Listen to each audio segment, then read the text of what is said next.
Back again for another video, except this video is kind of more on a serious note.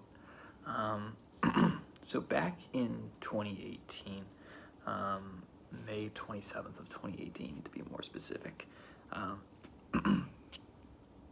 this is kind of like a very serious story, and this actually kind of encouraged me to make this video due to actually seeing somebody else's video, but basically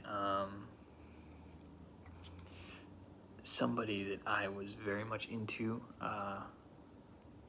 their ex-boyfriend had accused me of raping them, but that's not what had happened. What had happened was that individual and I were talking, and she was actually drinking while being pregnant, and was talking to her, and I said, no, like, if you're pregnant, you shouldn't be doing that. And she was like, yeah, I'm aware, I want to keep the baby, but I just want to drink. It's been a really bad day, and I just don't want to remember this day at all. And so I told her that I was coming over, and she said, that's fine. When you get here, just make sure to lock the door behind you. And I had said, okay. So, obviously, I had went over there, to make sure that she was all right, to make sure that, she wasn't doing anything that she'd end up regretting. She was watching 50 Shades Darker, which is the second movie in the 50 Shades of Grey series, but that's besides the point. Ultimately, she was drinking, and she kept saying, like she just wanted to continue drinking, but she wanted to keep the baby and whatnot. The baby was in no way mine. It was her ex-boyfriend, who had later on came over that same night. And basically what had happened was, I was there. He assumed that I had raped her because she was crying, but she was crying because I had kept taking her alcohol away from her. She went up to go get more beer from her fridge. I physically picked her up with one hand. I threw her over my shoulder, and I carried her over to the couch, and I put her down on the couch, and I wouldn't let her leave the couch. And that was, she kept insisting on drinking more, and I kept refusing to let her drink. And then, by the third time that she went up to go get more alcohol, she had insisted on doing whatever we wanted to do, whether it be having sex or, doing anything that was along those lines. She just didn't care. She just wanted more alcohol, and I had continuously insisted on her not doing that. And then, later on, her ex-boyfriend had came over. He was pounding on the door. I went to answer the door, and, I was just like, look, dude, I'm just taking care of her. I'm making sure that she's not drunk. She's pregnant. She shouldn't be drinking. And he said, I don't give a God DF, get the hell out of this apartment. Don't ever show your face around here ever again. Otherwise, I'm calling the police. And that was, I'd ended up leaving. And then he ended up texting me later on that night and, said, what you did to her is really effed up. You should have never raped her. And I'm just like, the hell are you talking about? I never raped her. The only thing I ever did was pick her up and carry her over to the couch. And that's on facts. I had the entire thing recorded on what I had done. And, he had told her when she woke up the following morning that I had raped her, and she believed him. She ended up texting me about it later on, and, it wasn't up until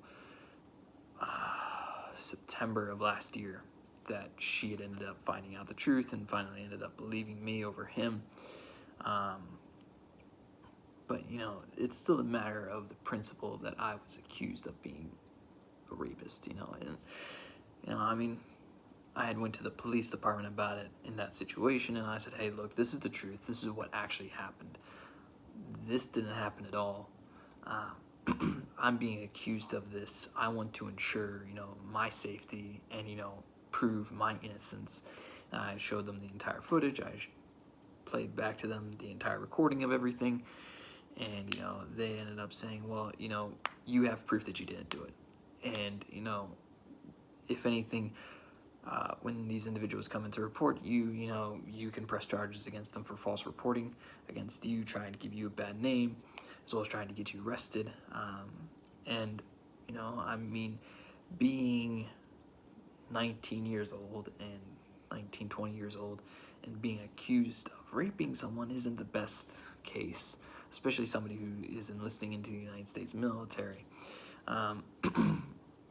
It wasn't until the week after I had been enlisted, that I had been contacted by the police department telling me that they were informed that I had raped that individual, as I had previously went in and informed them of and showed them everything. And they said all you have to do is just come into the police department and present your proof to them, and we're not going to do anything to you. We're not going to put you in cuffs or anything.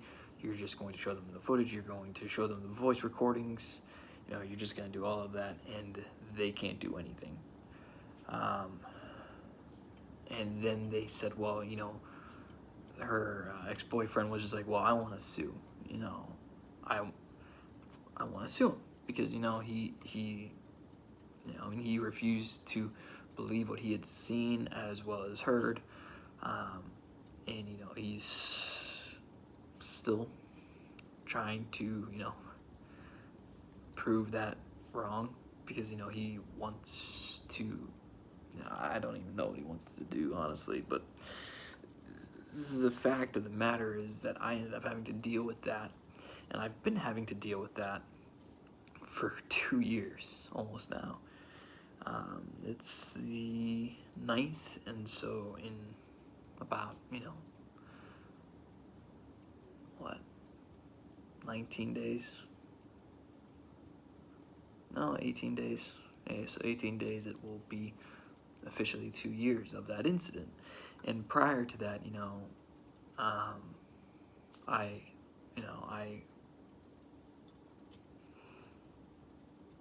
it's just been something that's been very difficult for me. Nobody up until now has actually known of this except for me, those 2 individuals, and the police department in Chesterton, Indiana. And being in that type of situation, it was very difficult. I had informed my recruiter saying, hey, this is what happened. I'm being accused of this. What is the repercussions? And they said all you need to do is prove your innocence. And that ended up being proven, and I shipped out the following month for the Air Force. But it was still that matter of that I was still accused, and being given a bad name. And from that moment in time on up to now, it's been very difficult still, to kind of address that situation, needless to say. And I think that the biggest thing is that I'm still struggling with that moment in time, even up to this day, is that I still have those situations where I end up being accused of things that I don't do. Obviously being accused of raping someone is a very serious thing. And especially if you end up proving that you're innocent and that you didn't, that's an even bigger thing. When I was in my training, I had informed my entire chain of command, from BMT to AIT to operational. And the biggest thing was, now that I'm going into being enlisted with the Army, it's an even bigger deal. I want to say, and having that kind of situation on my hands, of where the Air Force accepted that right off the bat. My entire chain of command accepted it. Like everybody that I know that I had informed of, which was only the police department, they all knew of it. They all knew that it was a false allegation and everything. And even to this day, just coming out of 2 years of, almost 2 years now, and now making a video about it's a serious thing. I don't want to say that it isn't. But in my case, it's very serious. But I think that the biggest situation that I've had is that I just don't ever want to deal with that. And I don't, even to this day, I still talk to some people about it. I actually talked to somebody about it today. I had went to a counselor in the Air Force and informed him of that. And, I had talked to him briefly about it. And he's just, for me, having to go through that kind of traumatic experience of, making sure that somebody didn't, continue to drink while being pregnant and being accused of raping somebody while making sure that they don't drink while being pregnant, in my opinion, is just absolutely messed up. But it's just the way of life, I guess. Obviously, I'm not gonna spew out names and whatnot, for their own. As much as I would like to put out names, I'm not the type to point at fingers at people and say, they're the ones that did it. But I have no problem sharing my side of the story. I have no doubt that people are probably gonna try and say that I'm lying about this. I know that when it comes to types of things like this, especially from females, they instantly want to interject and say, no, you're just lying, because men can't be accused of raping somebody and not actually do it. Like, men can actually be accused of doing something and not have done it. Even guys can be raped, and women want to say that guys can't. However, forcing an individual to ejaculate into them, or come, however you want to view it, it without their consent is designated as rape. Just like forcing yourself on a woman without their consent is rape. It's all in its own category. But yeah, any questions? Just feel free to leave a comment, or add me on Snapchat at s-mc17 to ask further more in-depth questions. I will have no problem answering them.